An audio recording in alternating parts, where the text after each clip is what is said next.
ترعي حسن مخلي رمرم قرنو ورمريشو بارخ لبني وناطر يلدي شاين كهنة واسحف صوني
Votre béatitude, permettez-moi de vous saluer de tout cœur.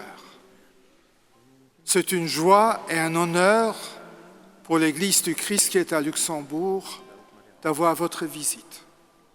Surtout que Luxembourg compte dans sa population beaucoup de Libanais, dont naturellement beaucoup de Maronites. C'est un honneur pour notre Église de Luxembourg, une Église qui est internationale, une Église qui est composée de beaucoup de communautés de langues différentes. Et nous sommes très contents que dans cette diversité, il y ait la communauté maronite. Quand j'ai pu visiter Harissa, Notre-Dame du Liban, pour la préparation au synode, j'étais fortement impressionné. J'étais impressionné par la foi profonde de l'Église maronite au Liban. Une foi profonde qui se vit dans des situations qui ne sont pas faciles, mais une foi qui permet de surmonter toutes les difficultés et de trouver l'espérance dans la réalité. Beaucoup de Maronites ont trouvé leur maison ici à Luxembourg. Merci de nous rendre visite, de leur rendre visite, d'encourager leur foi et de fortifier leur espérance. Merci, votre béatitude.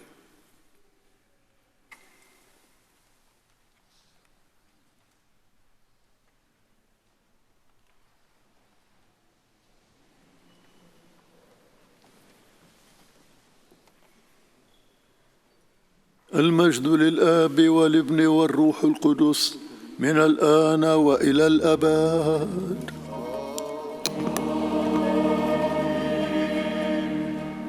يا إلهنا يسوع المسيح، يا من بتدبيرك الخلاصي لأجلنا طهرت الأبرص، قدس أرواحنا بروحك القدوس، ونقي أجسادنا ونفوسنا من كل خطيئة فكرا وفعلا. هبنا أن نمجدك بنقاوة وقداسة، ونشكرك وأباك وروحك الحي القدوس الآن وإلى الأبد. السلام للبيعة ولبنيها.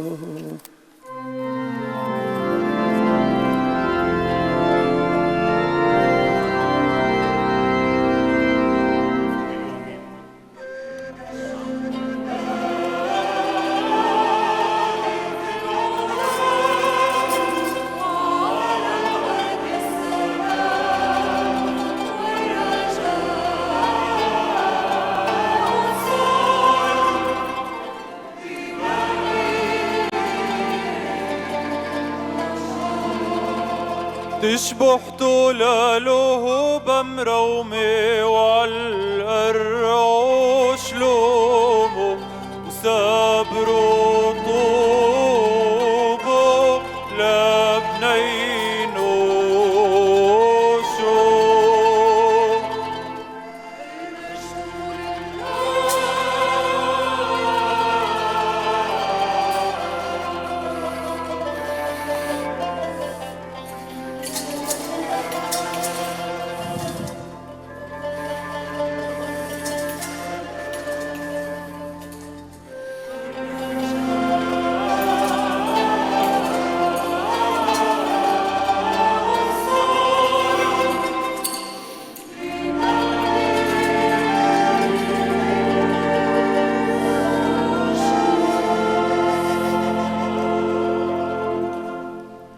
برخمور أبون رشرشوني لنرفع عنا التسبيح والمجد والإكرام إلى الكلمة الأزلي الذي تشبه بنا في كل شيء ما عدا الخطيئة،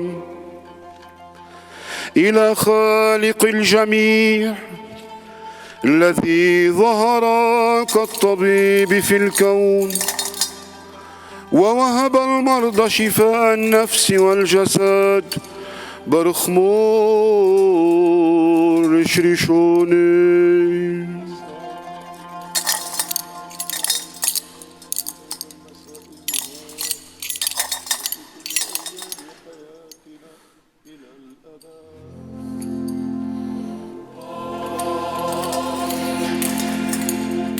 أيها المسيح إلهنا طبيب الأرواح والأجساد، يا من بتدبيرك الخلاصي ترأفت بالأبرص المنبوذ وشفيته بكلمتك،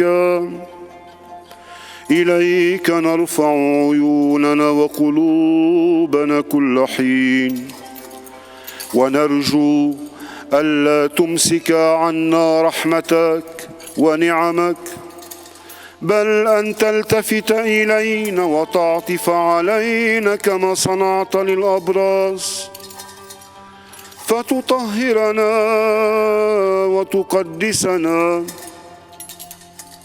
لذلك نسألك على عطر البخور أن تبسط يدك وتعطف علينا.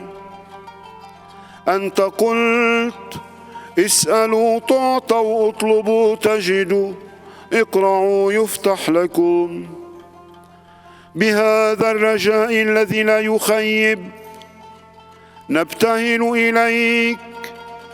اغفر خطايانا بمحبتك، واشفنا بنعمتك. اقبل التائبين، رد الضالين، عز المحزونين، قو الضعفاء، اشبع الجياع، سد عوز المحتاجين، بارك المحسنين وأغنهم بالأعمال البارة، واذكر الموتى الراقدين على رجائك برخمور رشرشوني.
أيها الطبيب السماوي، يا من طلبت من الأبرص بعد أن شفيته أن يمضي فيري نفسه الكاهن ليقدم عنه القربان، لك نقدم نفوسنا مع هذه العطور قربانا يرضي محبتك، فاقبله منا واحفظنا برحمتك.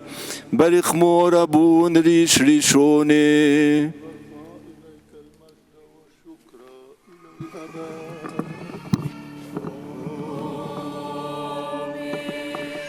قدشت ألوه قدشت عيلتون قدشت لميوتون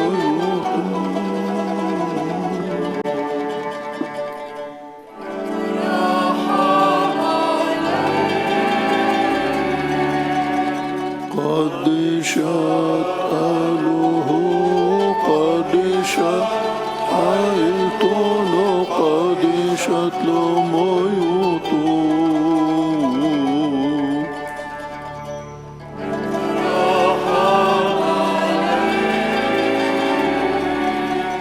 قدشت ألوه قدشت عيلتون قدشت لميوتون.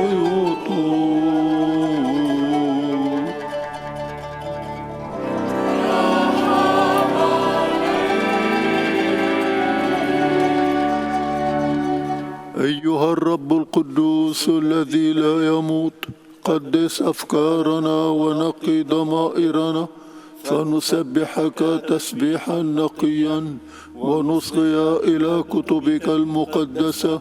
لك المجد إلى الأبد.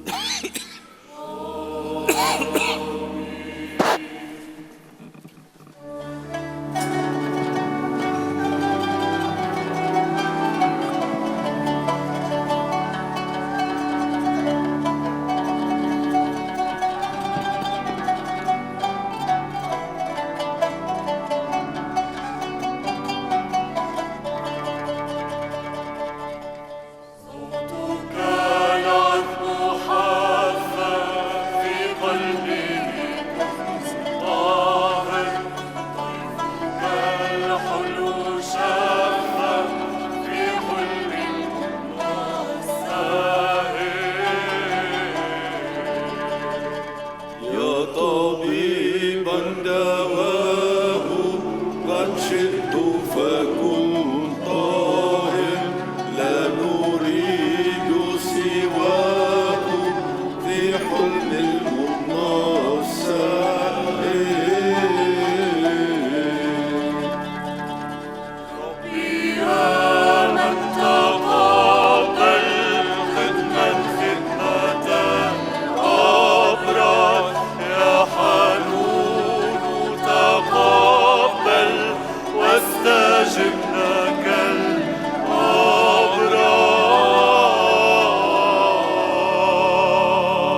قراءة من سفر الملوك الثاني. كان نعمان رئيس جيش ملك أرام رجلاً عظيماً عند سيده مكرماً لديه، لأنه عن يده أعطى الرب خلاصاً لأرام. وكان الرجل محارباً باسلاً، وكان أبرص. وإن أراميين خرجوا غازين فسبوا من أرض إسرائيل فتاة صغيرة، وأصبحت في خدمة زوجة نعمان.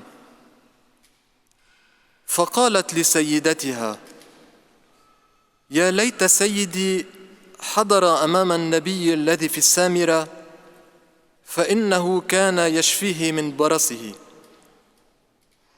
فأقبل نعمان بخيله ومركباته، ووقف على باب بيت أليشع. فأرسل إليه أليشع رسولاً يقول له: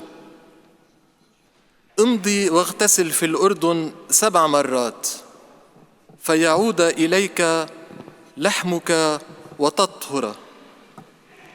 فغضب نعمان ومضى وقال: كنت أحسب أنه يخرج ويقف ويدعو باسم الرب إلهه، ويحرك يده فوق المكان فيشفي البرص. أليس أبانة وفرفر نهرا دمشق خيراً من جميع مياه إسرائيل؟ أفلا أغتسل فيهما وأطهر؟ وانصرف راجعاً وهو مغضب.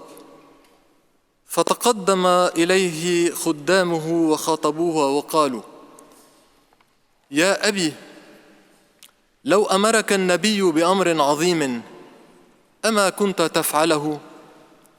فكيف بالأحرى وقد قال لك: اغتسل واطهر؟ فنزل وغطس في الأردن 7 مرات كما قال رجل الله، فعاد لحمه كلحم صبي صغير وطهر.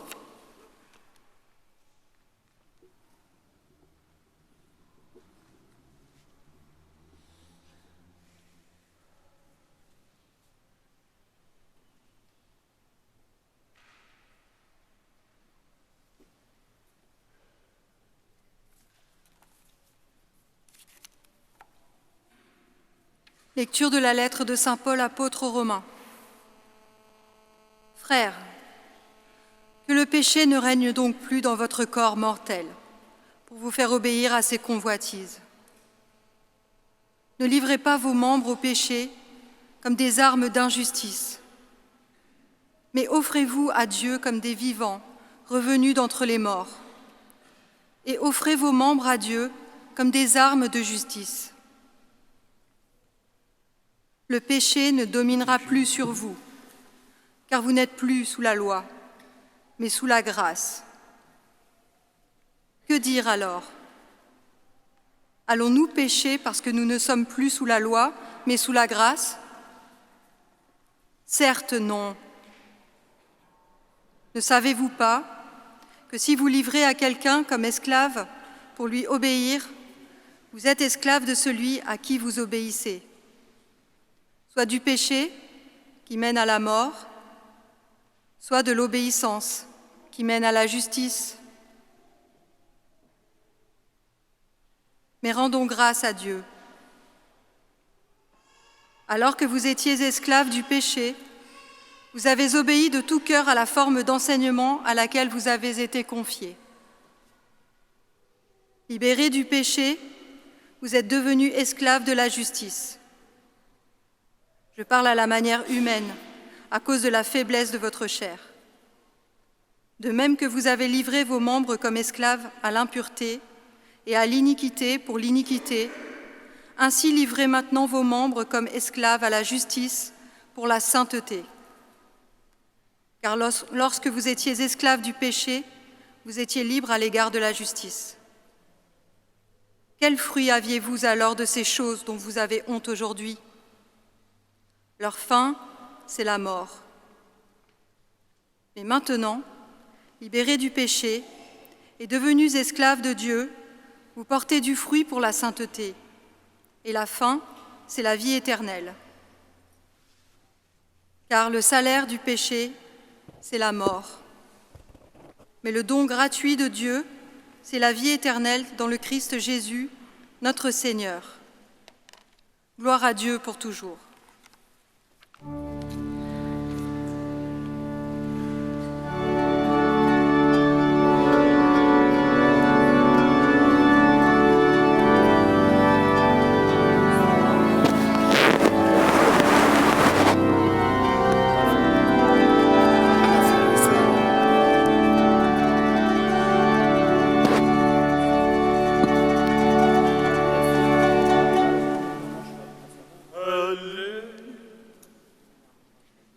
Lesung aus dem Brief des Apostels Paulus an die Gemeinde in Rom.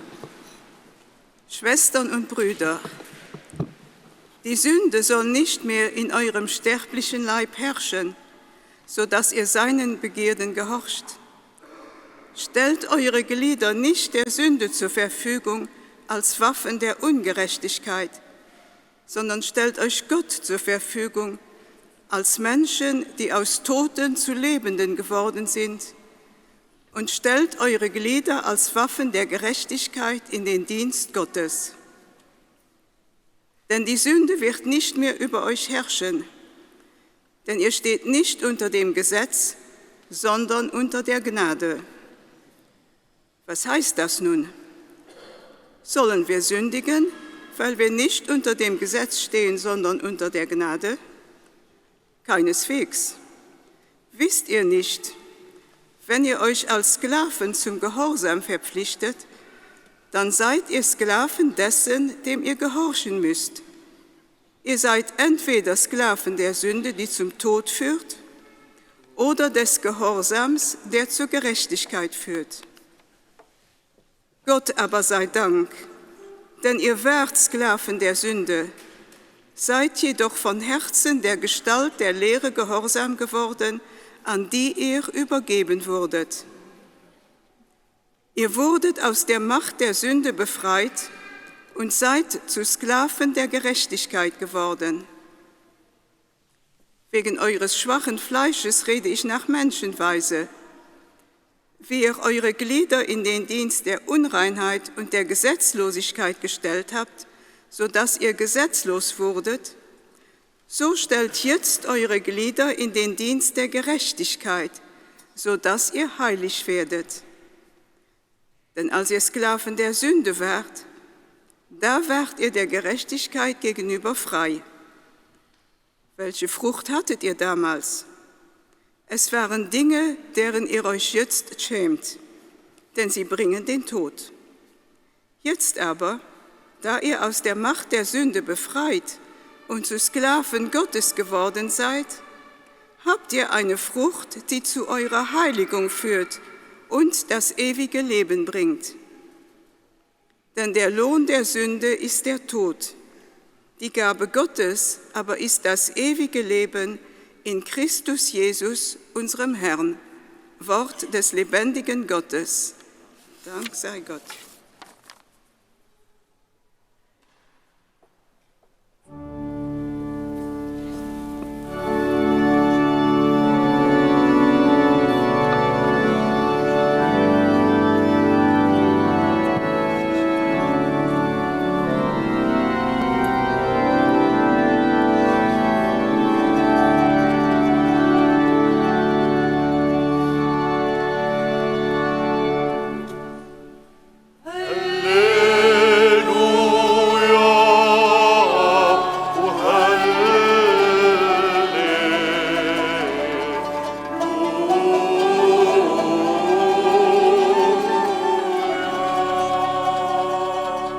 يا ربي إن شئت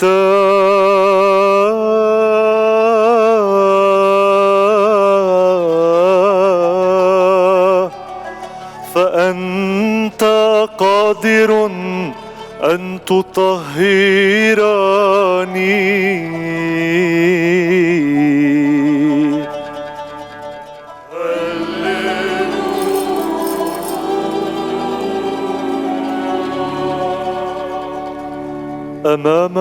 بشارة مخلصنا المبشرة بالحياة لنفوسنا. يقدم البخور إلى مراحمك يا رب نصلي. ربون ريش ريشوني. السلام لجميعكم ومع روحك. من إنجيل ربنا يسوع المسيح للقديس مرقس الذي بشر العالم بالحياة، فلنصغي إلى بشارة الحياة والخلاص لنفوسنا. كونوا في السكوت أيها السامعون، لأن الإنجيل المقدس يتلى الآن عليكم، فاسمعوا ومجدوا واشكروا كلمة الله الحي. قال مرقس البشير: قام يسوع قبل طلوع الفجر، فخرج وذهب إلى مكان قفر، وأخذ يصلي هناك. ولحق به سمعان والذين معه ووجدوه، فقالوا له: الجميع يطلبونك. فقال لهم: لنذهب إلى مكان آخر، إلى القرى المجاورة، لأبشر هناك أيضا، فإني لهذا خرجت. وسار في كل الجليل، وهو يكرز في مجامعهم ويطرد الشياطين. وأتى أبرص يتوسل إليه، فجثى وقال له: إن شئت فأنت قادر أن تطهرني. فتحنن يسوع ومد يده ولمسه، وقال له: قد شئت فاطهر. وفي الحال زال عنه البرص فطهر. فانتهره يسوع وصرفه حالا، وقال له: انظر، لا تخبر أحدا بشيء، بل اذهب وأر نفسك للكاهن، وقدم عن تطهيرك ما أمر به موسى شهادة لهم. أما هو فخرج وبدأ ينادي بأعلى صوته ويذيع الخبر، حتى إن يسوع لم يعد قادراً أن يدخل إلى مدينة علانية، بل كان يقيم خارجاً في أماكن مقفرة، وكان الناس يأتون إليه من كل مكان. برخمور أبون ريش ريشوني. حقا والأمان لجميعكم.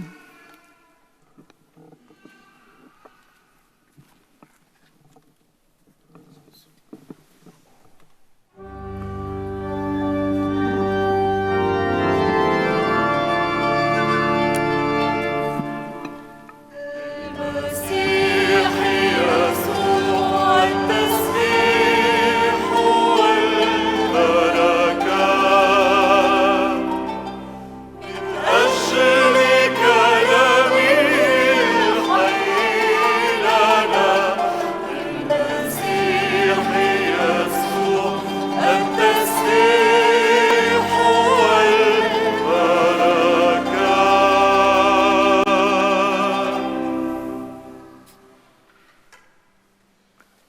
بسم الآب والابن والروح القدس الإله الواحد آمين. وأتاه أبرص يلتمس منه إن شئت أنت قادر أن تطهرني. Votre éminence, votre excellence les nonces apostoliques, leurs excellences les évêques, chers pères, أيها الإخوة والأخوات الأحباء، نحن معكم اليوم حتى نلبي دعوة صاحب النيافة الكاردينال جان كلود راعي أبرشية لوكسمبورغ حتى نؤسس رعية مارونية ونقدم لكم راعيها. Nous sommes redevables à vous, Éminence, pour votre sollicitude pastorale. Vous avez bien voulu insister qu'une communauté maronite soit érigée en paroisse. Et vous avez toujours demandé un prêtre. Et la dernière fois était en octobre, quand nous nous sommes rencontrés à Rome. Et vous m'avez répété la même chose. Cela prouve combien votre sollicitude pastorale est grande pour tout le peuple qui se trouve dans votre archidiocèse.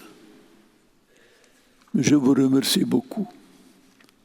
Nous sommes ici pour instituer avec vous cette paroisse maronite à laquelle vous avez réservé une église, l'église Saint-Martin, que nous l'avons visitée. Merci, Éminence, pour votre sollicitude. Avec nos souhaits pour le grand succès de votre mission d'archevêque de Luxembourg, avec vos auxiliaires. نحن اليوم بنقدم لكم الكاهن خور الرعية الجديد. وينه؟ المونسونيور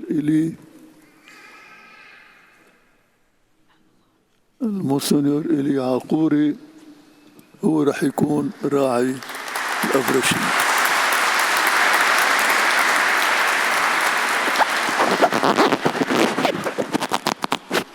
خدم بفرنسا لفترة طويلة، وخدم كمان الجامعة اللاتينية بفرنسا، لذلك عنده معرفة بالخدمة المارونية والمعرفة بالخدمة الكنيسة اللاتينية. تفضل. نتمنى له كل التوفيق والنجاح معكم لمجد الله وخير النفوس وخير الكنيسة. اليوم الكنيسة الأحد امبارح وكل هالأسبوع بتذكر شفاء الأبرص. ما حدا منا مضروب بالبرص، نشكر الله، ولكن بدنا نقر انه كلنا بنضرب ببرص آخر، ببرص روحي، ببرص معنوي. وأول برص هو برص الخطية. هذا مثل ما البرص المرض بيشوه جسم الإنسان، كذلك الخطية بتشوه النفس. البرص مرض معدي بياكل الجسم حتى الموت، وكذلك الخطية تتآكل الروح، تتآكل النفس حتى الموت، يعني حتى الموت الروحي. وهيدا الأبشع. فإذا كان الرب يسوع قادر يشفي أبرص من برصه، قادر يشفيني أنا ويشفي كل واحد منا من برص الخطية. كل أحد الكنيسة المارونية بتذكر آية من الآيات وشفاء، كلها بتدل على شفاءات، لأنها بتدل على شفاء النفس، على شفاء الروح. بكل بساطة الأبرص إجا يطلب من يسوع بكل تواضع إذا شئت، إذا بتريد أنت قادر تشفيني. يسوع جوابه الحنان، تحنن عليه ولمسه وقال له كن طاهرا، فزال برصه عنه وراح يذيع الخبر. L'église maronite rappelle ce dimanche et toute la semaine qui vient la guérison de lépreux. La lèpre est une maladie qui touche le corps, mais il y a une lèpre qui est pire, c'est le péché qui mange, qui détériore, qui affaiblit l'âme, l'esprit. C'est de cette lèpre spirituelle et morale dont nous avons besoin. Et avec humilité, durant ce temps de carême, nous allons demander au Christ de nous guérir de notre lèpre spirituelle, notre lèpre morale. Le Seigneur attend le moment de rencontrer chacun de nous, comme il attendait ce lépreux. Il l'attendait, il attend chacun de nous. Par son amour, par sa sollicitude, il voudrait guérir tout le monde. Comme disait saint Paul, le Christ est venu purifier et sanctifier les pécheurs dont je suis le premier. Voilà, chacun de nous devrait dire le Christ est venu pour moi, pour me guérir. C'est le souhait que je vous fais dans cette période du carême, du Saint Carême, avec les 3 phases du carême, la prière, le jeûne et les œuvres de charité que nous faisons. Et c'est une institution qui restaure. Par la prière, nous restaurons nos relations avec Dieu. Par le jeûne, nous resterons, nous sauverons notre relation avec nous-mêmes et avec les actes de charité, nous restituons nos relations avec les pauvres. Voilà, nous demandons aujourd'hui cette grâce de retour à Dieu en cette période de carême, en sollicitant du Christ de nous guérir. Et il attend le moment de me rencontrer pour me guérir. Seigneur, nous sommes ici et nous serons toutes les fois que nous venons en cette église pour te chercher, pour avoir ta grâce qui nous sanctifie et qui nous purifie. À toi la gloire avec le Père, le Fils et le Saint-Esprit. Amen. نؤمن بإله واحد السماء والأرض كل ما يرى وما لا يرى وبرب واحد يسوع المسيح ابن الله الوحيد المولود من الآب قبل كل الدهور إله من إله نور من نور إله حق من إله حق مولود غير مخلوق مساو للآب في الجوهر الذي به كان كل شيء الذي من أجلنا نحن البشر ومن أجل خلاصنا نزل من السماء وتجسد من الروح القدس ومن مريم العذراء وصار إنسانا وصلب عنا على عهد بيلاطس البنطي تألم ومات وقبر وقام في اليوم الثالث جاء في الكتب وصعد إلى السماء وجلس عن يمين الله الآب وأيضا يأتي بمجد عظيم ليدين الأحياء والأموات الذي لا فناء لملكه ونؤمن بالروح القدس الرب المحيي الموثق من الآب والابن الذي هو مع الآب والابن يسجد له ويمجد الناطق بالأنبياء وبكنيسة واحدة جامعة مقدسة ونعترف معمودية واحدة لمغفرة الخطايا ونترجى قيامة الموتى والحياة الآتية. إيتو الوط مرب حيدر والوطن دم حانة اليوم ويرقصوا طيبوتوا ويعوا البين ويسكون الغايب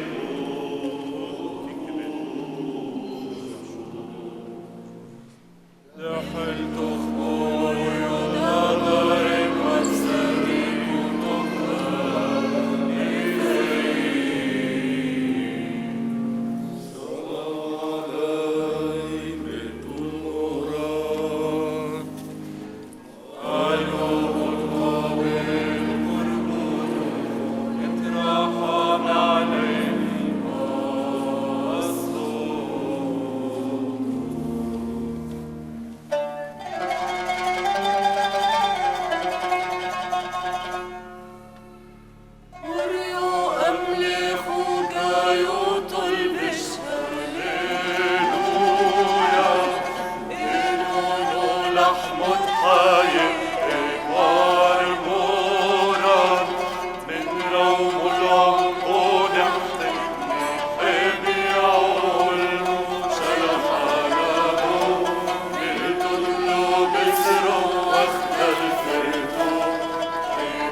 ومر يوسف البتول ومر مارون ومر يوحنا مارون.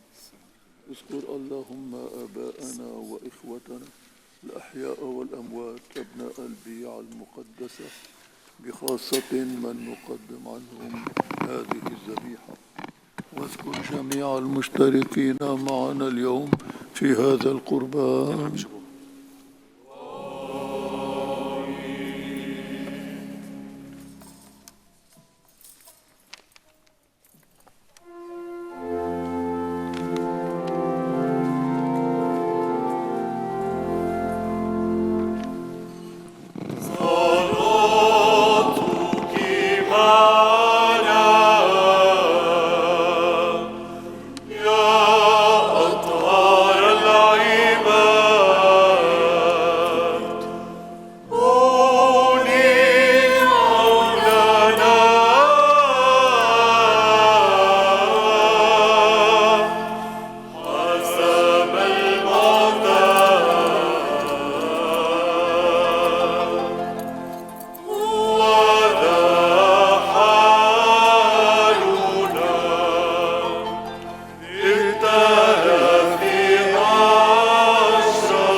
المجد للآب والابن والروح القدس من الآن وإلى الأبد.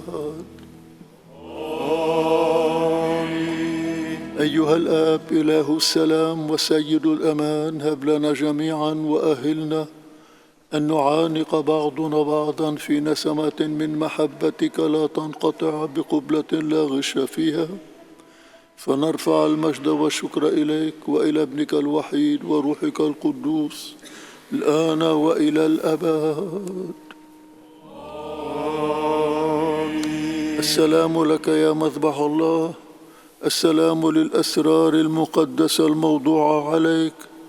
السلام لكم إخوتي الأحبار الأجلاء وكهنة المسيح وخدام وخادمات الروح القدوس.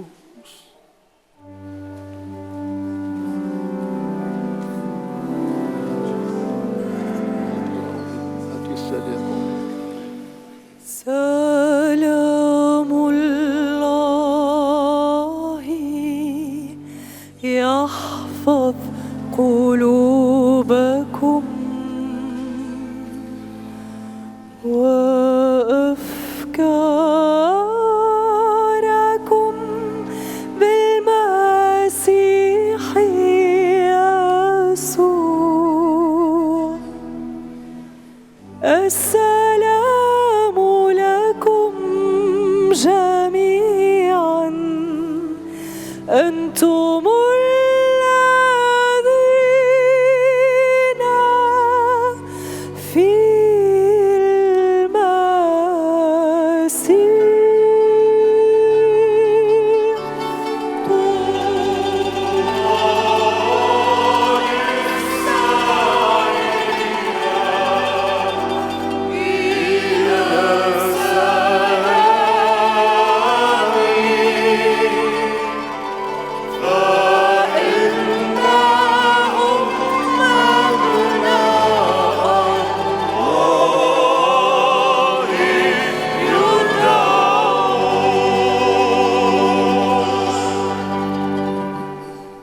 أمامك يا رب ننحني لنقبل منك البركة والمعونة لضعفنا، لأنك للجميع الملجأ والمعين.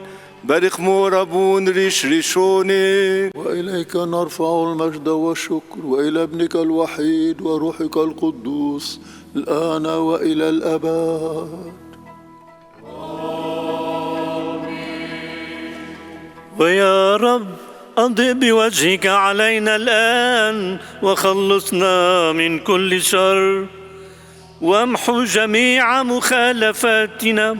برخمور أبون ريش ريشوني. ارفع إليك المجد والشكر وإلى ابنك الوحيد وروحك القدوس إلى الأبد.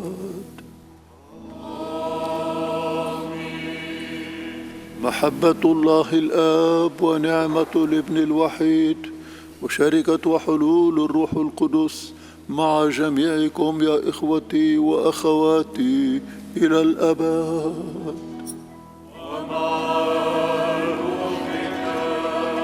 لتكن أفكارنا وعقولنا مرتفعة إلى العلا. إنا لديك يا الله. نشكر الرب متهيبين ونسجد له خاشعين.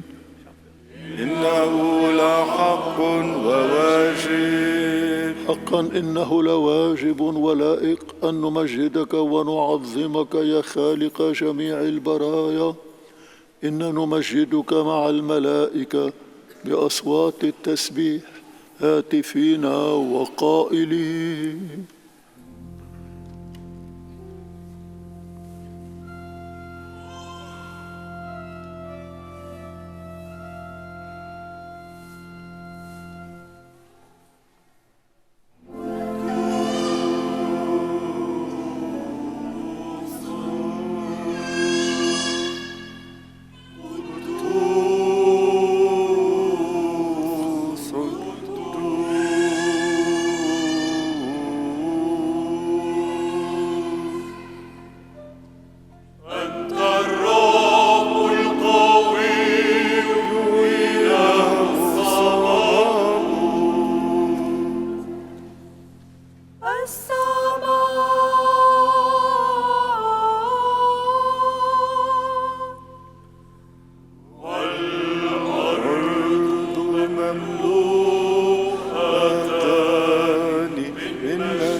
إنك القدوس اللهم الآب وكثير المراحم، لأنك بحبك للبشر أرسلت ابنك إلى العالم فتجسد من مريم البتول لخلاصنا.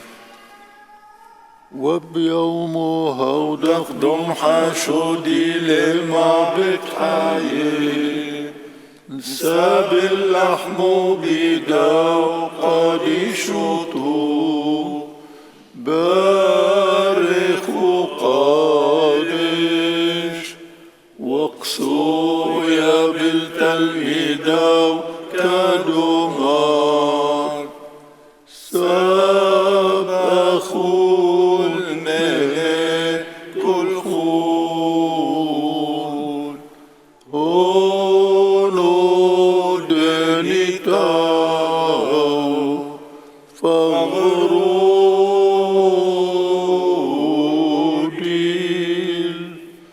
دحلو فيكون وحلو ساقيه ما تقسى وما تهاب حصوي وتحوبي والحاي للعالم علمين.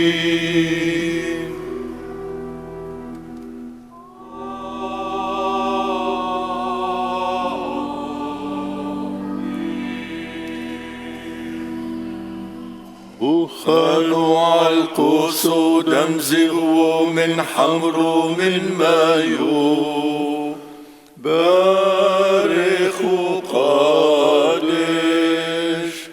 ويا بالتلميذ وكدمار سابشتاو مني كل خون هولو دنيتاو دمودي الديادي قحداتو نحلو فيكون وحلو ساقية ما تشهد وما تهاب حصول يتحوبي والحي للعالم علمين.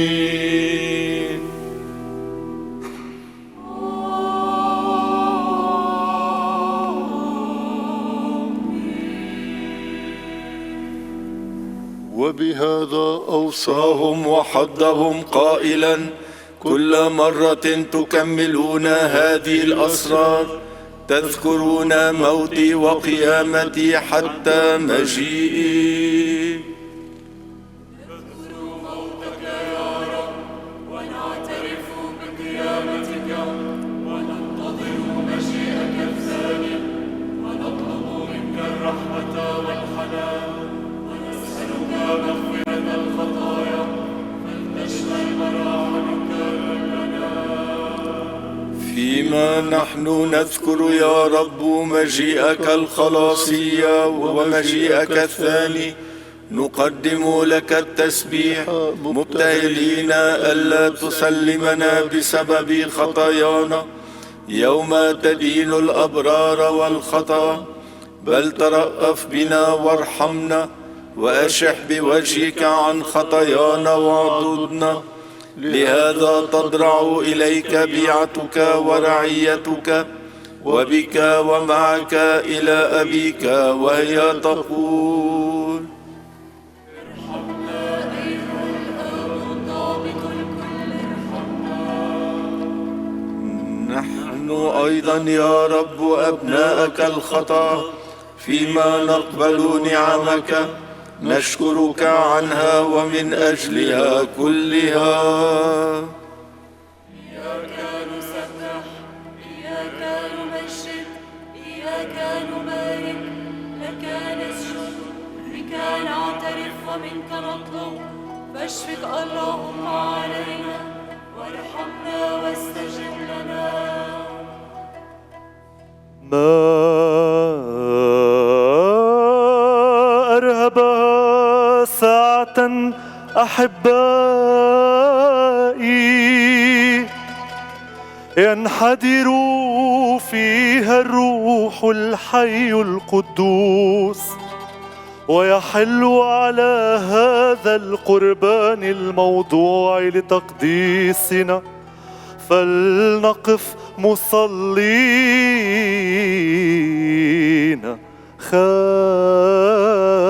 خاشعين.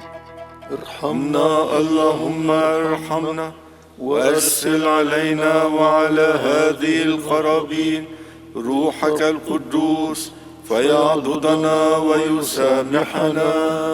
استجبنا يا رب، استجبنا يا رب، استجبنا يا رب. وليأتي روحك الحي القدوس ويحل علينا وعلى هذا القربان.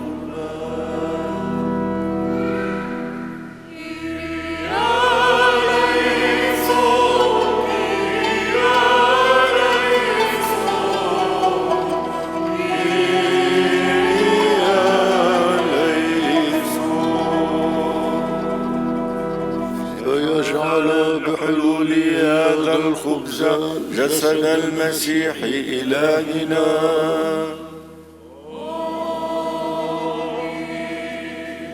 ويجعل مزيج هذه الكأس دم المسيح إلهنا.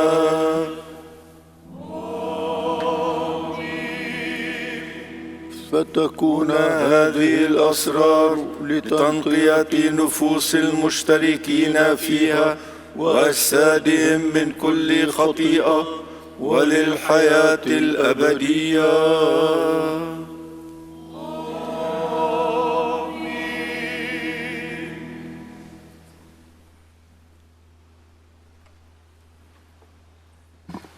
برخمور الشيشوني، اقبل يا رب ابتهالنا وطلبتنا، وامنح الأمان لشعبك والسلام لرعيتك، واحفظ رعاتنا مار لاوون بابا روما، ومار بشارة بطرس بطريركنا الأنطاكي، جان كلود مطراننا، وسائر الأساقفة الحاضرين، واعضد الكهنة والشمامسة وخدمة بيعتك المقدسة ليكونوا متضرعين ومتوسلين إليك عنا، نسألك يا رب.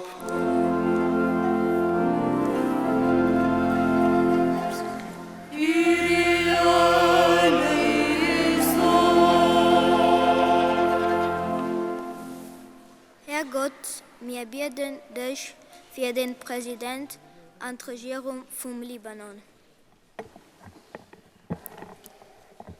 Herr Gott, wir bitten dich für den Präsident und Regierung von Libanon, für den Grand Duc und Regierung von Lützeburg, und für den Verantwortlichen an der ganzen Welt, dass sie sich feiern lassen von gegenherrlicher Geist, dass wir können auf Frieden und Sicherheit leben. Herr Gott, höre uns.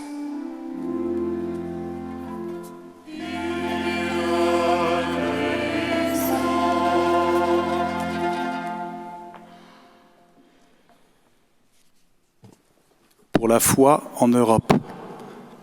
Saint Paul nous dit aujourd'hui dans sa lettre aux Romains: « Mais grâce soit rendue à Dieu de ce que vous avez obéi de cœur à la règle de doctrine dans laquelle vous avez été instruits, pour que la foi en Europe grandisse et se renouvelle de génération en génération. » Et nous le remarquons avec le grand nombre de jeunes et d'adultes catéchumènes qui demandent le baptême.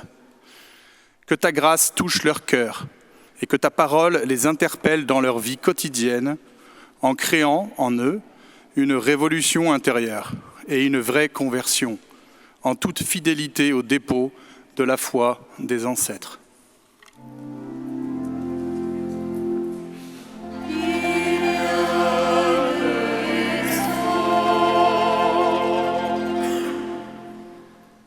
Господи милосердний, з відкритим серцем просимо Тебе про мир. Про мир у кожному серці, в кожному домі і у кожній родині. Просимо Тебе про мир для України, про захист невинних, зцілення ран, розраду для тих, хто втратив, і надію для тих, хто чекає. Даруй мир усім країнам світу і всьому світові, щоб любов була сильнішою за зло і холод сердець, а світло за темряву. Амінь.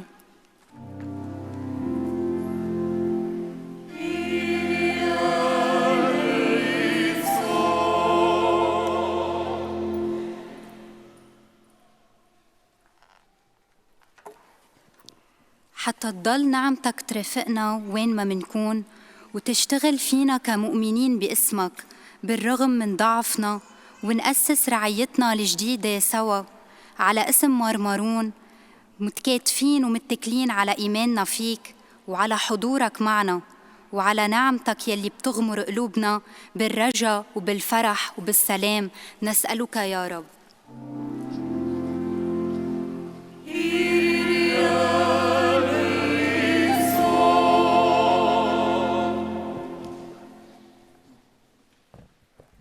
كرمال عيالنا يلي عم بتقدم ذاتها وجهودها بقلب العالم، قربان على مسبح التربية ونقل الإيمان الصحيح للأجيال الجديدة والتعلق بكلمة الله وبقيمنا المسيحية بجذورنا المارونية على مثال عائلة الناصرة.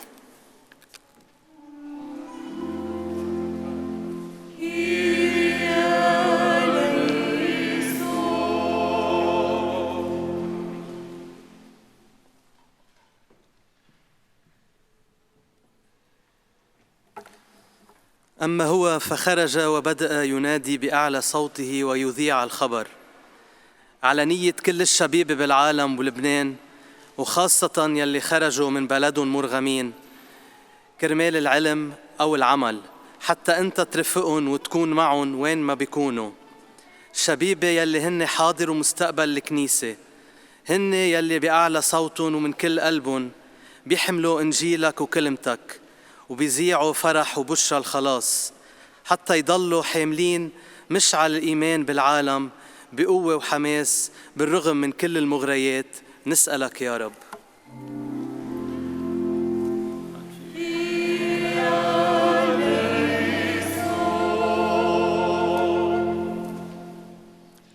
وأتاه أبرص يتوسل إليه فجثى وقال له: إن شئت فأنت قادر أن تطهرني.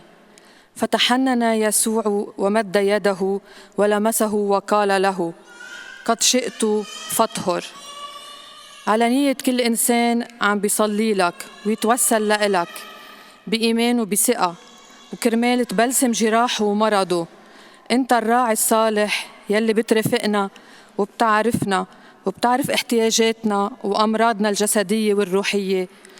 يمينك القديرة هي بتطهرنا وبتعطينا كل النعم الضرورية يلي نحن بأمس الحاجة لإلها.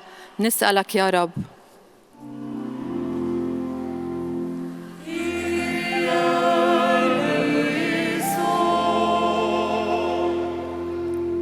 اجعل يا رب ذكرا صالحا لآبائنا وإخوتنا ومعلمينا وجميع الموتى المؤمنين الراقدين هنا وفي كل مكان.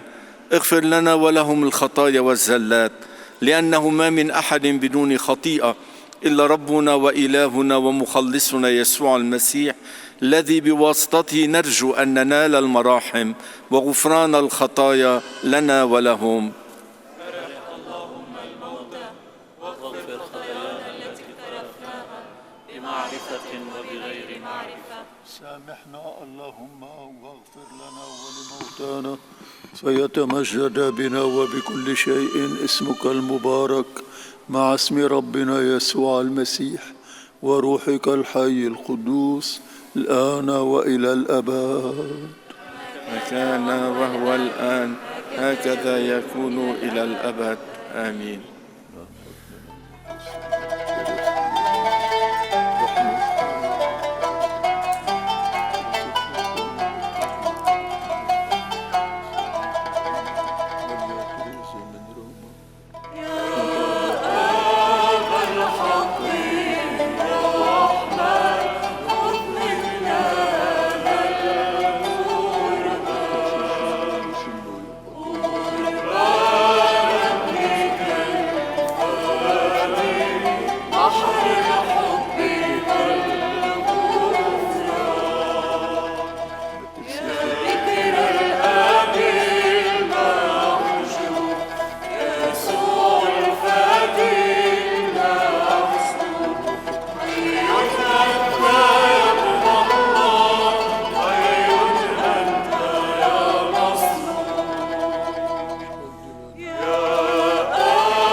بحر الحب والغفران. يا قربانا شهيا قرب عنا، يا ذبيحا غافرا قرب ذاته لأبيه، يا حملا صار لنفسي حبرا مقربا، لتكن يا رب طلبتنا بمراحمك بخورا، فنقربها بك لأبيك، لك المجد إلى الأبد. نضرع إليك اللهم الآب معزينا في ضعفنا ومشجعنا، نقنا من كل خطيئة واقبل منا هذا القربان، فنهتف إليك بنسمة واحدة ونصلي قائلين: أبانا الذي في السماوات، ليتقدس اسمك، ليأتي ملكوتك، لتكن مشيئتك كما في السماء كذلك على الأرض. أعطنا خبزنا كفاف يومنا، واغفر لنا ذنوبنا وخطايانا كما نحن نغفر لمن خطئ إلينا، ولا تدخلنا في التجارب لكن نجنا من الشرير، لأن لك الملك والقدرة والمجد إلى أبد الآبدين آمين. لا تدخلنا يا رب في امتحان التجارب، لأننا لا قوة لنا عليها، بل نجنا من كل شر، لأن لك الملكوت والقدرة والمجد، ولابنك الوحيد ولروحك الحي القدوس برخمور أبو نريش ريشوني وإلى الأبد. السلام لجميعكم. روحك احنوا رؤوسكم أمام الله الرؤوف وأمام مذبحه الغافر وأمام جسد مخلصنا ودمه المحيي لمن يتناوله، واقبلوا البركة من الرب. بارك يا رب الساجدين لك المنحنين أمامك الضارعين إليك، وأهلهم بمراحمك وغفران خطاياهم، لأنك كثير المراحم وعلى كل شيء قدير. وإليك نرفع المجد والشكر، وإلى ابنك الوحيد وروحك القدوس الآن وإلى الأبد.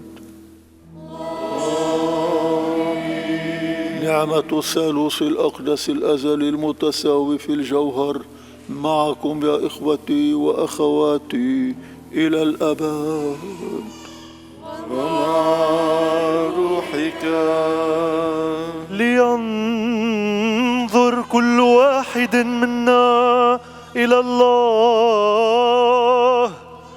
بتهيب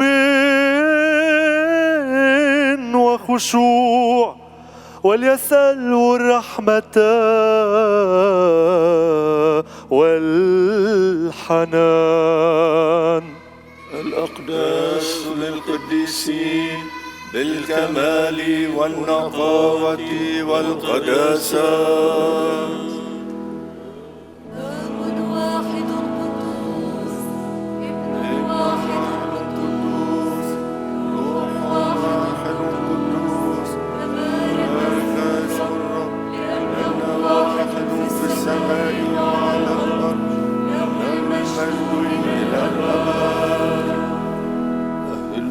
أيها الرب الإله، أن تتقدس أجسادنا بجسدك القدوس، وتتنقى نفوسنا بدمك الغفور، وليكن تناولنا لمغفرة خطايانا وللحياة الجديدة، يا ربنا وإلهنا، لك المجد إلى الأبد.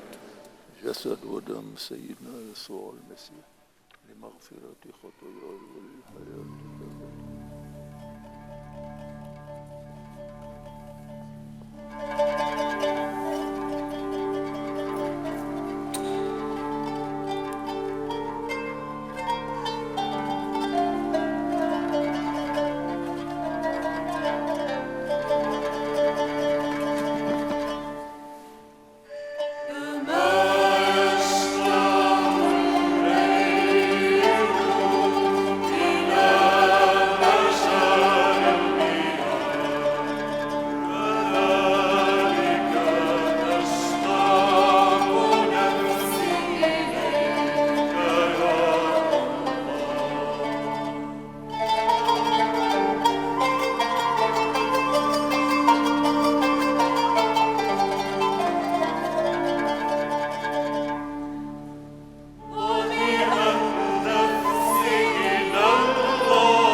أني أعبر مع الجمهور وأقصد بهم بيت الله بصوت ترنيم وهتاف تعيد.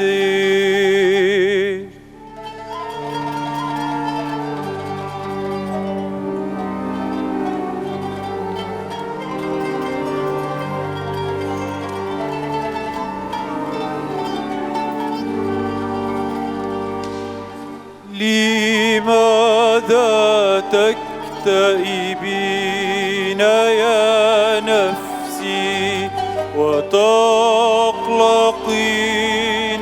فيا؟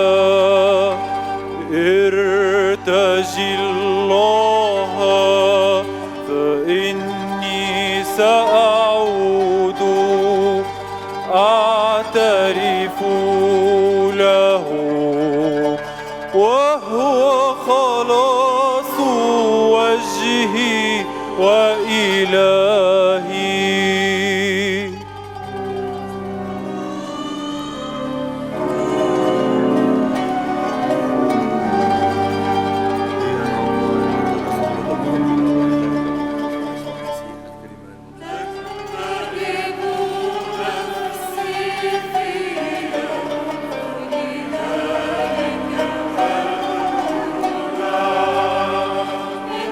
أرض الغربة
أيضا وأيضا بك يا رب نعترف والتسابيح لك نرفع، لأنك أطعمتنا جسدك ودمك الحي سقيتنا.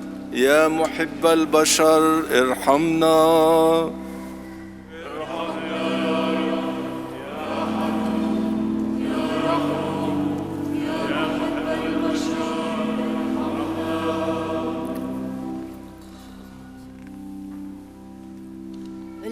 الأغنياء افتقروا وجاعوا، والذين يطلبون الرب لا يعدمون الخيرات.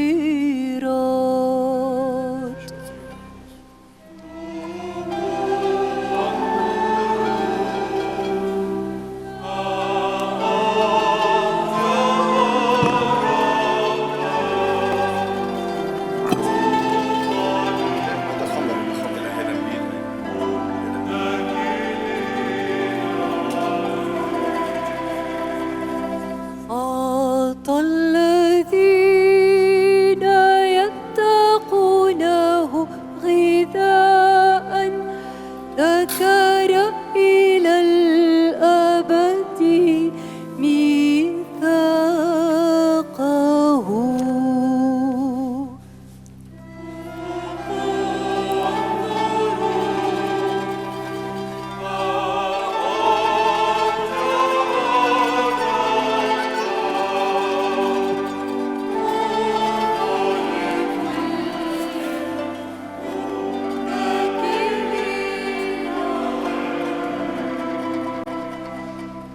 عيون الجميع تنظر إليك يا رب، لتعطيهم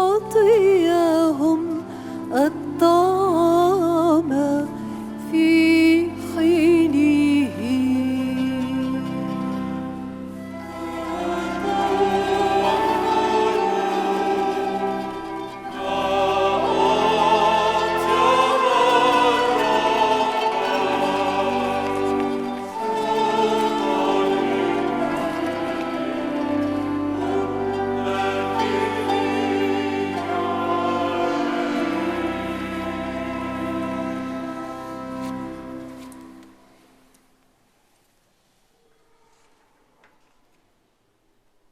Éminence, Cardinal Jean-Claude Ulrich, Béatitude et Éminence, Cardinal Marbshara Boutros Arraï, Excellence,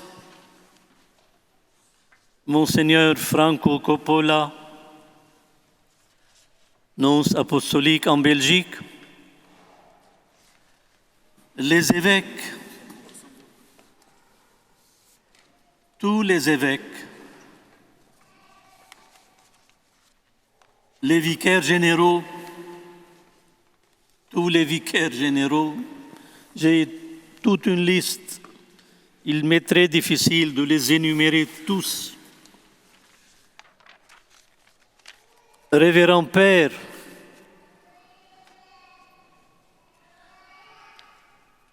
chères sœurs,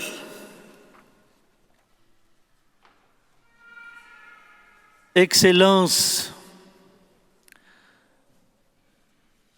notre ami le sénateur Khalife Khalife,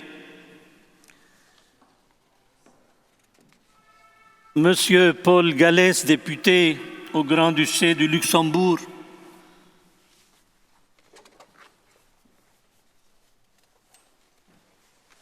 les consuls, les représentants des associations et des partis politiques,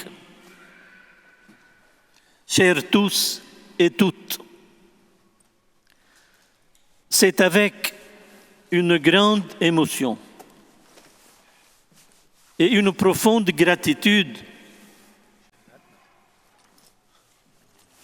que nous vous accueillons et vous diront un grand merci au terme de cette célébration. Avec reconnaissance, en présence du maître des lieux, son éminence le cardinal Jean-Claude Ulrich. Dans cette cathédrale du duché de Luxembourg,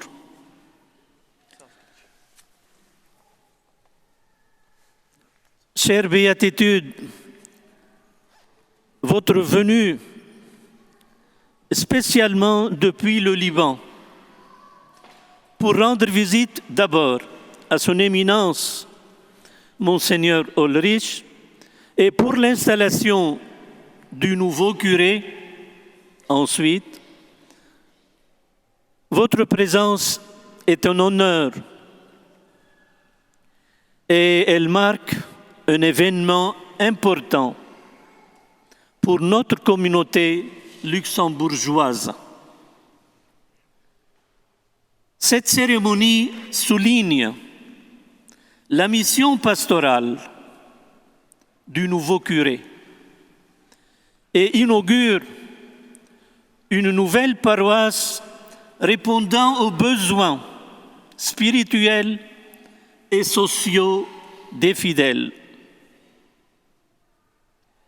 En effet, depuis 2012, déjà depuis la prise en charge de ma visite apostolique en Europe, j'ai toujours souhaité assurer le service pastoral à notre peuple, disséminé en Europe.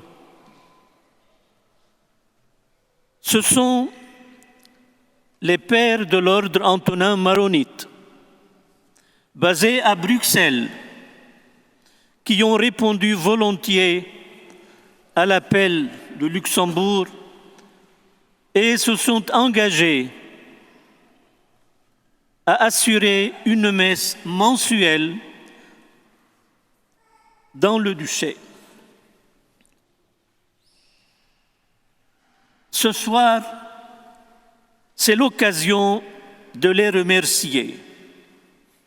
En votre présence, béatitude, et la présence de son éminence, le cardinal Ulrich.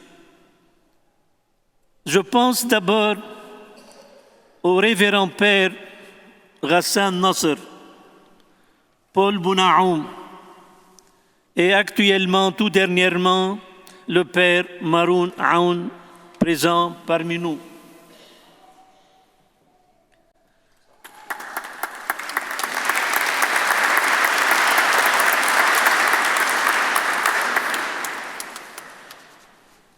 Suite à la prière des fidèles, le soutien de votre béatitude et l'aide précieuse de son éminence Ulrich, l'Esprit Saint a désigné Monseigneur Eli Akouri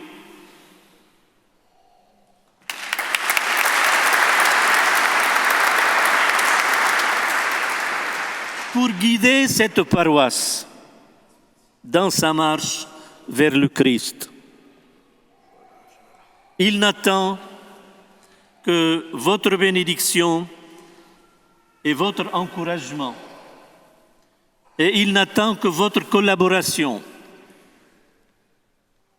À présent, permettez-moi de me tourner vers vous, chers fidèles. Je voudrais partager avec vous quelques vérités.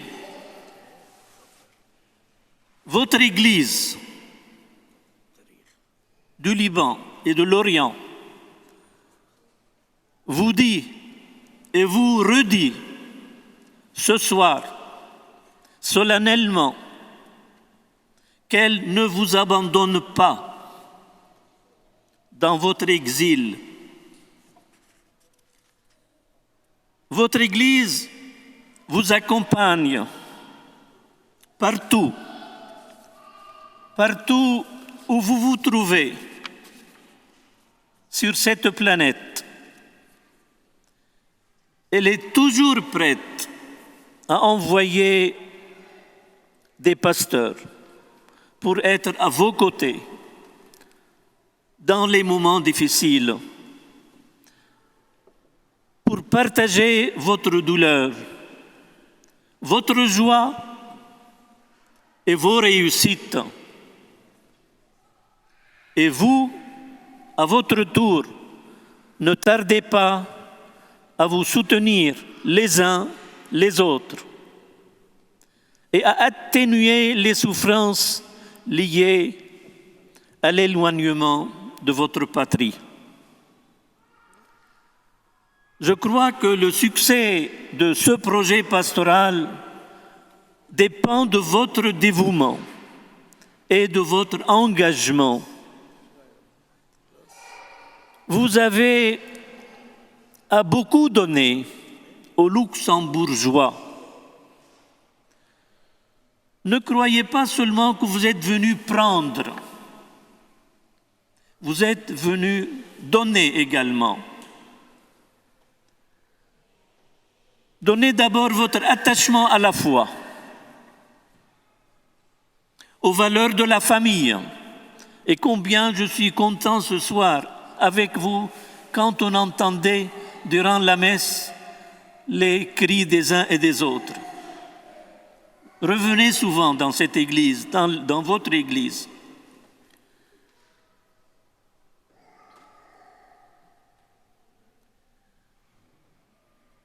Mais attention,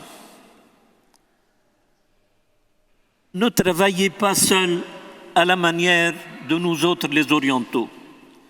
Le Seigneur vous a envoyé dans ce pays, dans ce continent européen.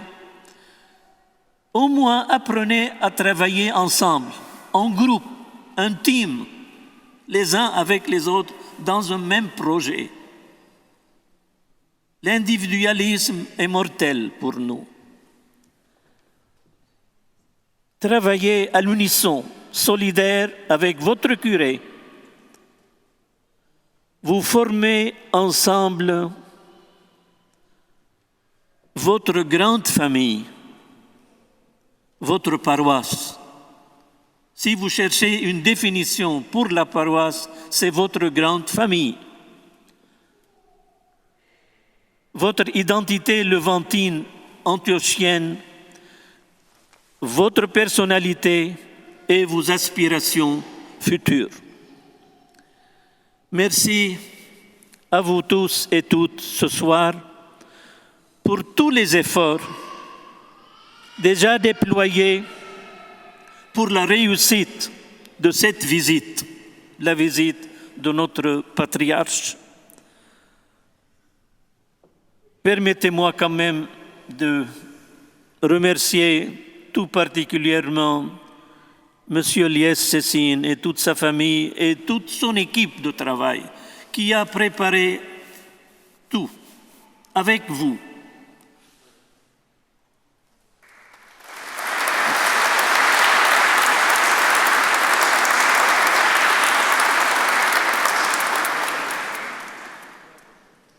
Pour conclure, on remercie également la chorale qui a bien chanté dans cette cathédrale.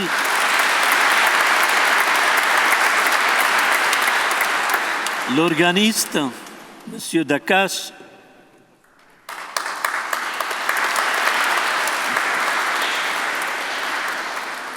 Les enfants du chœur, tout le monde. Chacun a mis de son côté pour que cette célébration réussisse.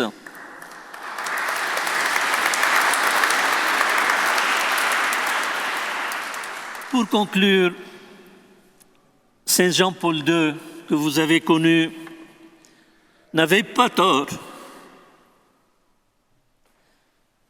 quand il enseignait que l'Église respire avec ses deux poumons, l'oriental et l'occidental. Vous êtes les représentants de ce poumon oriental de l'Église À vous de montrer vos preuves. À vous de s'ouvrir également au poumon occidental. On ne voudrait pas vivre dans un ghetto, chère Éminence. On voudrait bien s'ouvrir à votre Église, aux autres fidèles, et ensemble nous allons former l'Église de Jésus-Christ.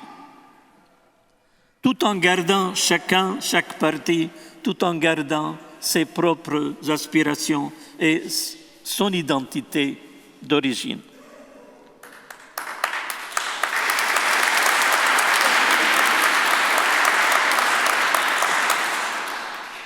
Cela se fera par l'intercession de Notre-Dame du Liban et du Luxembourg, de Saint-Charbel et de tous les saints et martyrs de Luxembourg et du Liban. Éminence et béatitude, votre présence ce soir grave dans nos cœurs un souvenir inoubliable.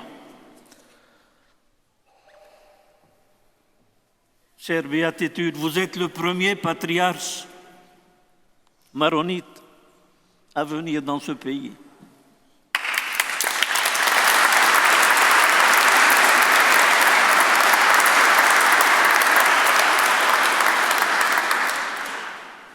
Nous vous remercions pour votre bénédiction, chère Éminence et chère Béatitude, pour votre soutien et pour votre amour paternel. Que le Seigneur vous accorde santé, force et sagesse pour continuer à guider l'Église de Jésus-Christ et qu'il bénisse toutes nos familles. Je vous remercie.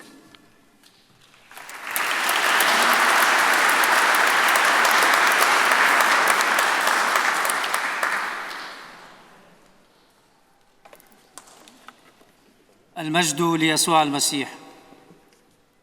الشكر لله على نعمه ومحبته اللامتناهية الذي جمع الرعية براعيها الصالح.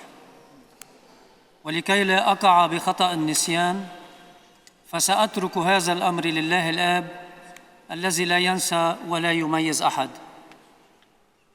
صاحب الغبطة والنيافة أبينا البطريرك مار بشارة الراعي بكلية طوبة، في لقاءاتي مع غبطتكم كنت ألتزم الصمت لأصغي وأغرف من بحركم قدر المستطاع، ولكنني مهما غرفت فسأبقى عصفوراً على بيدر.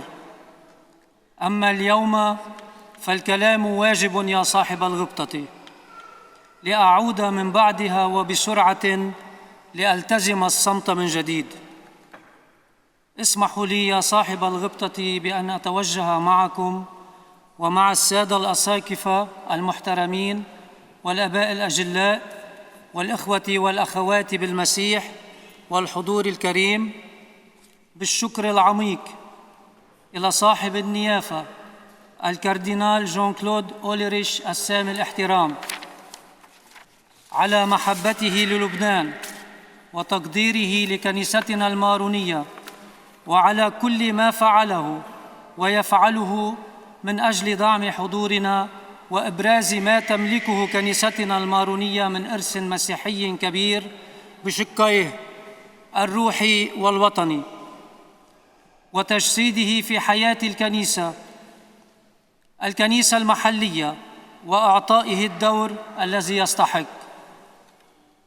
اسمحوا لي أيضاً بأن أتوجه إلى صاحب القلب الكبير والغيور على مصلحة الجماعة، حافظ التاريخ وصاحب الرؤية التأسيسية الواسعة في زيارته الرسولية المارونية على أوروبا، صاحب العزيمة والإنجازات رغم الصعوبات والتحديات، صاحب السيادة المطران مارون ناصر الجميل السامي الاحترام، لكم منا كامل التقدير والمحبة.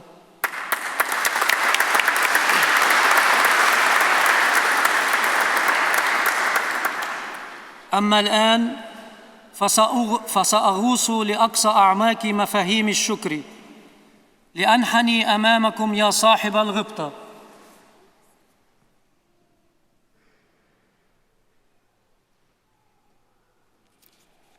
وأعطي للصوت صلاحية الكلام عن شخصية استثنائية تتميز بالتواضع والاحترام، ألا وهي راهب وكاهن، أسقف وبطريرك، تاريخ خدمة وعطاء، نضال ومقاومة، وبذل الذات في سبيل الحفاظ على الإرث الروحي والوطني. لكي نقترب أكثر من شخصيتكم، تعلمنا من عظاتكم أن الإيمان لا يختزل بالشعارات، بل يترجم بخدمة الإنسان، لأنها الدليل الوحيد والدواء الشافي لخلاص نفوسنا. منكم أيقنا أننا الصوت الذي يجمل ويعلن كلمة الله، لأنه في زمن الضجيج الكلمة دعوة إلى الإصغاء، وفي زمن التشويش الكلمة معيار، وفي زمن الانقسام الكلمة وحدة.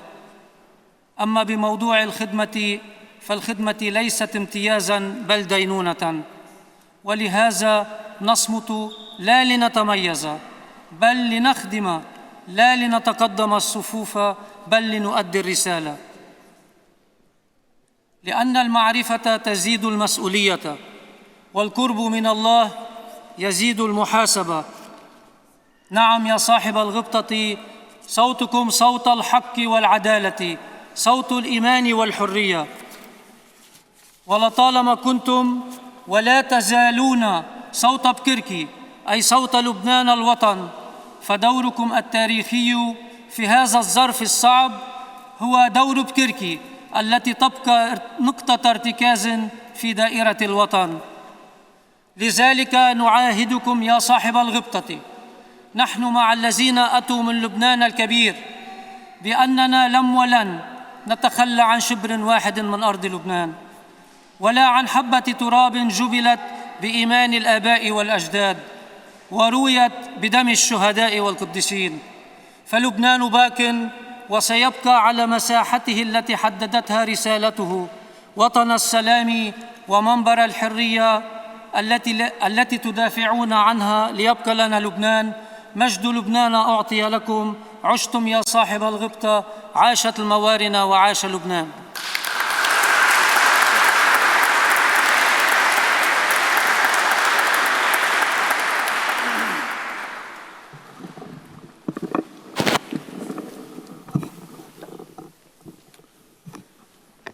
À la fin de cette célébration liturgique, j'ai la grande joie d'offrir à son éminence, en gage de communion fraternelle, la médaille du patriarcat maronite. Merci, éminence.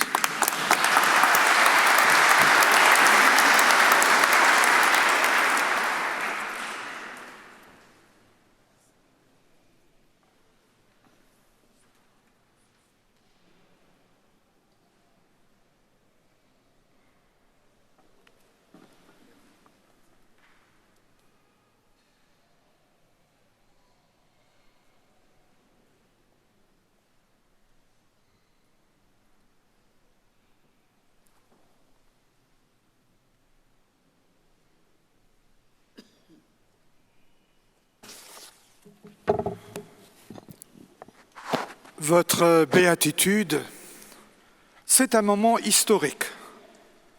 La première visite du patriarche maronite ici à Luxembourg. Et cette visite historique apporte des conséquences merveilleuses parce que vous nous avez apporté un prêtre pour prendre soin de la communauté maronite ici à Luxembourg. C'était un profond désir de mon cœur et vous l'avez rempli. Alors, on voudrait aussi vous donner quelque chose comme cadeau, quelque chose qui soit léger à transporter, mais qui exprime ce que nous sommes à Luxembourg. Et notre identité de l'Église du Christ qui est à Luxembourg est mariale. Nous le partageons avec le Liban, Notre-Dame du Liban à Harissa, et ici la consolatrice des affligés, patronne de la ville et du pays. Et j'ai la joie de pouvoir vous donner cette représentation de Notre-Dame de Luxembourg.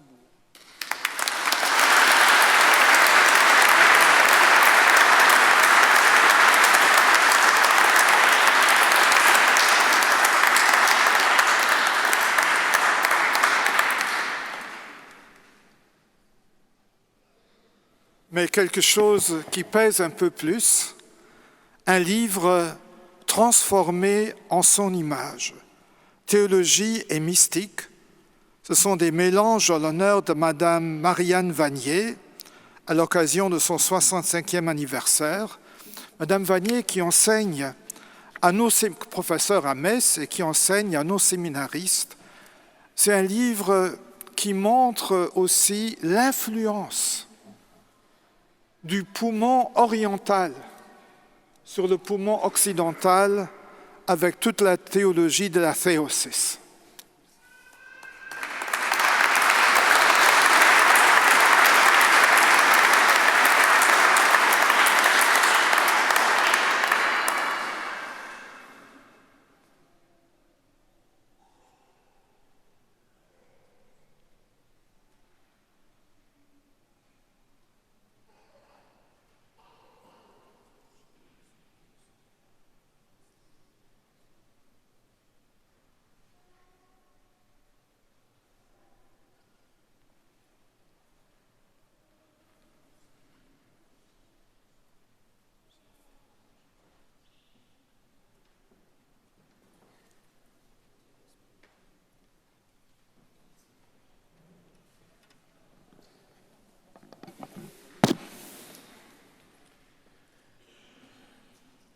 نشكرك أيها الآب على هذه الموهبة التي منحتناها، ولو كنا غير أهل لها لا تخجلنا بخطايانا، بل اعضدنا وخلصنا برخمور أبون ريشريشوني. فنرفع إليك المجد والشكر وإلى أبيك المبارك وروحك القدوس الآن وإلى الأبد.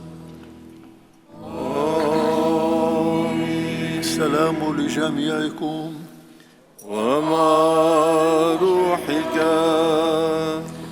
ابسط أيها الرب يسوع يمينك وبارك شعبك، احفظهم بصليبك وكن لهم سترا وملجأ، وكملهم بفيض بركاتك برخمور أبون ريشريشوني. المجد والشكر إليك وإلى أبيك المبارك وروحك القدوس إلى الأبد.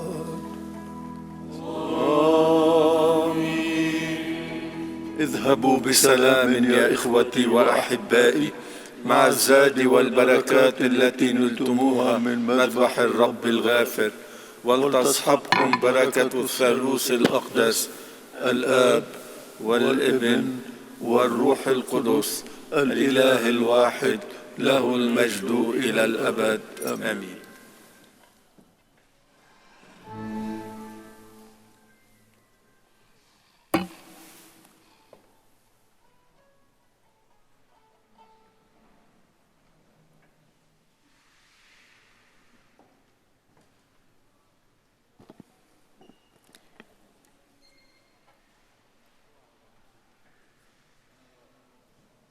رح نطلب من الدكتور بشارة زياد التفضل لتقديم درع تقدير لنيافة الكاردينال جان كلود هولريش، عربون تقدير واحترام وشكر.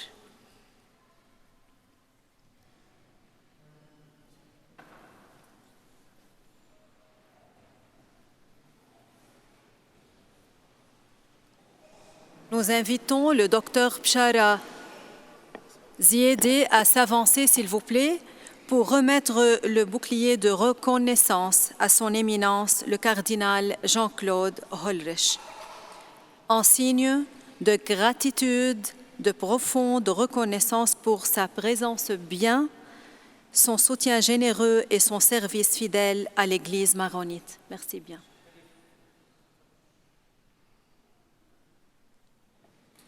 فإذن رح يكون السيناتور خليفة تفضل لتقديم درع عربون شكر وتقدير لنيافة الكاردينال جان كلود هولريش، عربون شكر وتقدير على احتضانه لأبناء الكنيسة المارونية.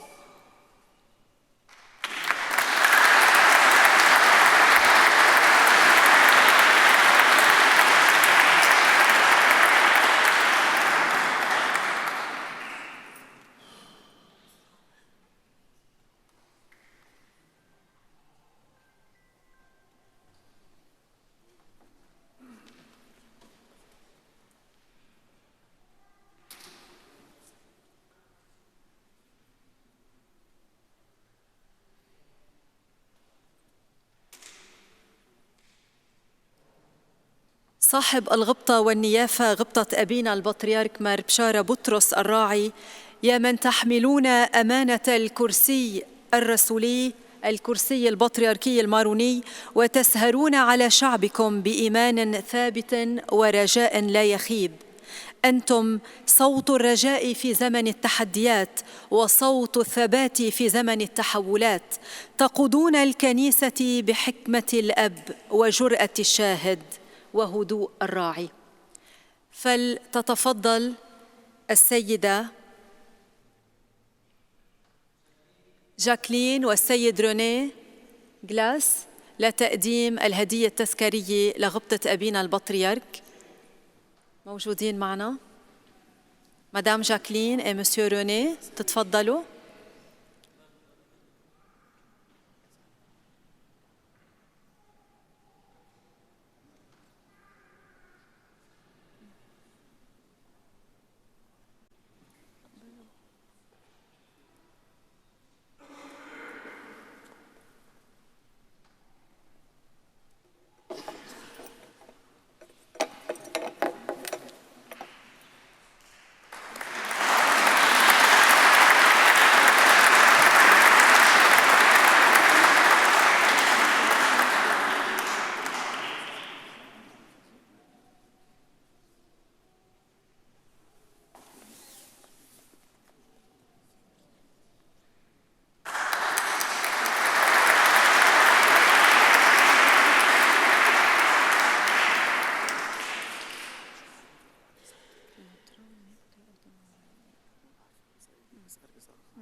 سيدنا جميل 75 سنة من العطاء، 75 سنة من خدمة الكنيسة.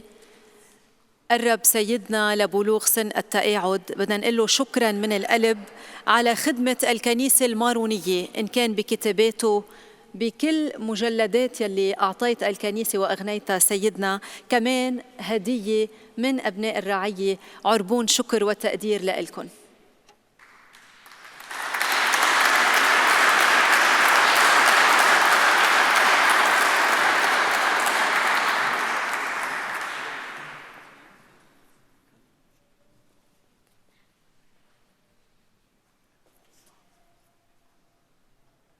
شبيبة الرعية المتمثلة بجورج سيسين ابنه للياس سيسين اللي عنده غيرة على الكنيسة، لويس كمان مشكور. بدي أطلب من السيد جان إيليا يتفضل لو سمحت لأعطاء أيضاً درع تقدير لحضرة الأب مارون عون على خدمته أيضاً لهذه الرعية ولهذه الكنيسة، وعلى كل الرسالة اللي قدمها بمحبة وتفاني. شكراً لك الأب مارون عون.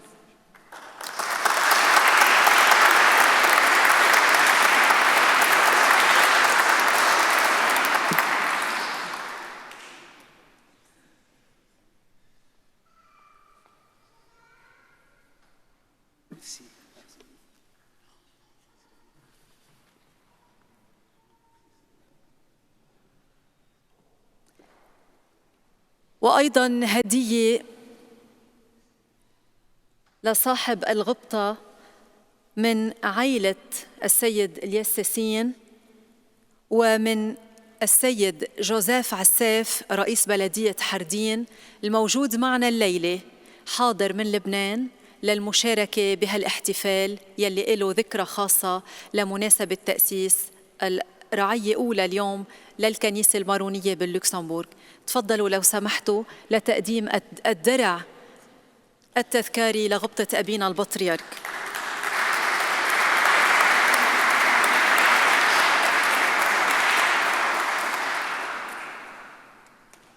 هالصليب له قصة. هالصليب يلي حامله الياس ساسين انعمل خصيصاً من شاب يدعى محمد عوض بأوكرانيا، انعمل من الأرض يلي انجبلت فيها المحبة، وكان على أساس صاحب الغبطة يكون عم بدشن كنيسة سيدة لبنان بأوكرانيا، وبسبب تداعيات الحرب على هذه الأرض اليوم عم يتقدم هالصليب من أرض اللوكسمبورغ لحتى يكون علامة شهادة وعلامة رجا بهالأرض. اليوم هالعيلة المسيحية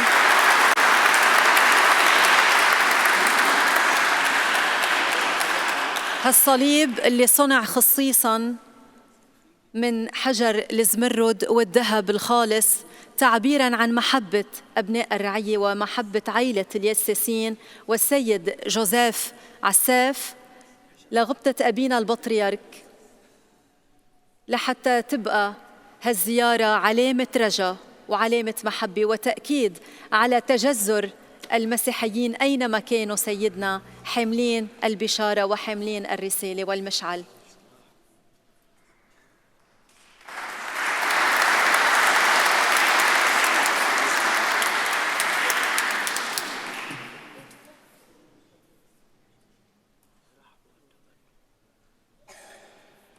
عائلة السيد الياس ساسين، زوجته أولا وبناته تيريزا وروزا وابنه جورج يلي خدم القداس، هن كمان علامة حية للعائلات المسيحية يلي تهجرت من حرب أوكرانيا، وصلوا إلى اللوكسمبورغ من مشي، ولكن محبتهم وغيرتهم على الكنيسة دفعتهم دايما يكونوا حاضرين للخدمة وللمحبة. شكرا، وإن شاء الله تكون هالرعية امتداد دايم لرعايا ممكن أنه تنفتح ببلاد الانتشار. ودايما ما بدو مين يذكركم ما تنسوا لبنان الوطن ولبنان الأرض، ودايما الكنيسة حاضرة لتشهد على محبة ربنا. كمان رح يكون في شهادات تذكارية رح يوزعها صاحب الغبطة، هالبركات الرسولية للسيد روني وعائلته. بتتفضلوا السيد روني جالس وعائلته في بركة رسولية من صاحب الغبطة. تفضلوا لو سمحتوا لاستلامها. مدام جاكلين et monsieur René, s'il vous plaît.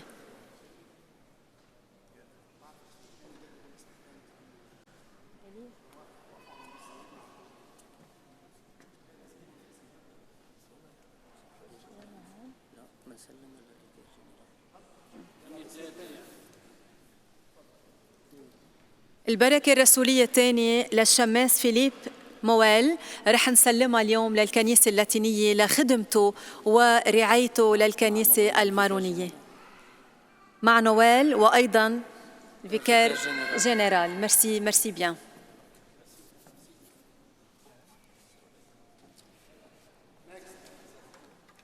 كمان بركة رسولية لحضرة الأب ريشار أتشادي، Père Richard Atchadé، لمساعدته للكنيسة أيضاً. Il est en Afrique. Ça va.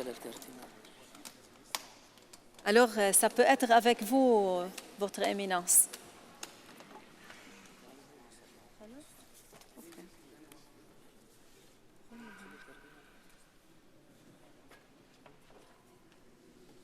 Votre Éminence, c'est possible de prendre ça? Oui, merci.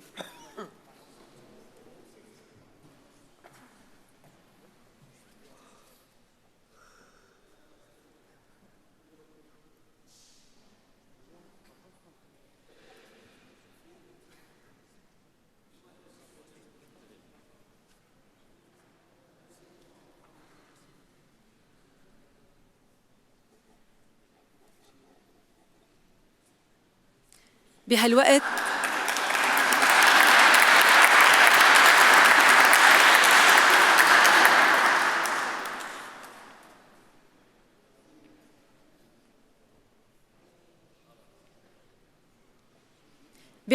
بدنا نشكر كل المؤمنين يلي اجوا خصيصا من عدة بلدان أوروبية، تعبتوا تحملتوا مشقة الطريق بهالبردات. شكرا على حضوركم، وإن شاء الله دايما بنجتمع بالمناسبات الحلوة والفرحة. وشو في أحلى من أنه نكون مجتمعين ببيت الله وبكنيسة جديدة اللي ما بيخلصوا الهدايا معه. بعد في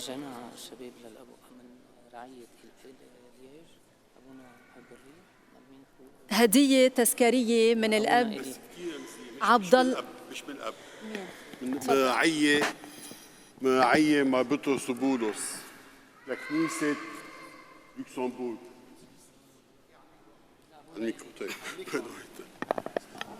إذا في بلبنان بنحكي على حريصة وما شربل، إذا بحلب بنحكي على براد أبو ماي مارون اللي كان لي شرف أخدمه 5 سنين قبل ما نتهجر.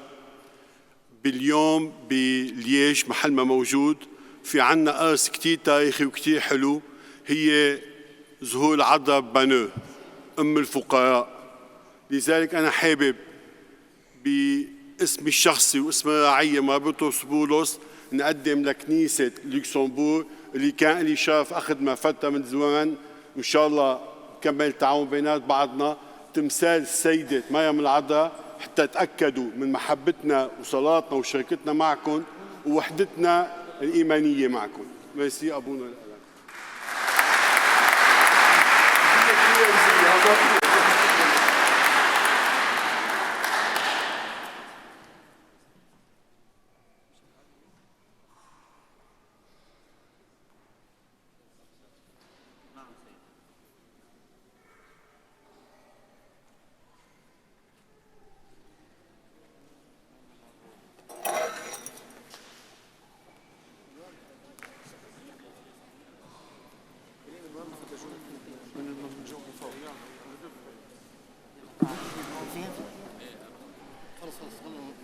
خلص بروح افوت من جوا.